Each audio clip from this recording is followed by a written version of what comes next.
So I want to take a few moments to just go over some of the properties and some of the other things you can do with a pipe to look at its information. So if you select a pipe and we go into properties, first of all, you can see that we can change the name and the actual type of pipe.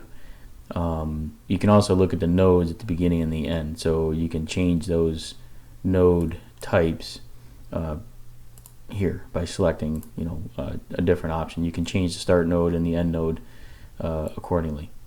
So also will show you the elevations of each of those nodes. So at the beginning elevation and the end elevation, you can pick that up from here. All right. You can also look at the stationing of it as well. So the total length of this particular pipe is 1288. All right. So that's just a kind of a quick look at how long that water line happens to be. Another thing you can do is use the explore object command.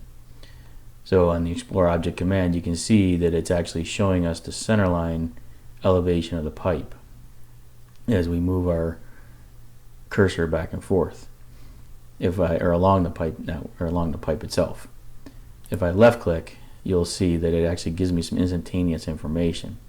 Show me the instantaneous slope, the tangent bearing, the northing easting, the segment type, the segment length, the vertical type, and down here is really what I was going to show you is the pipe information.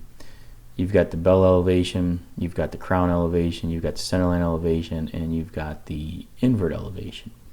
So giving you more information about that particular pipe itself. All right, so anywhere you pick along here, you can see it's going to give us that information. Okay, so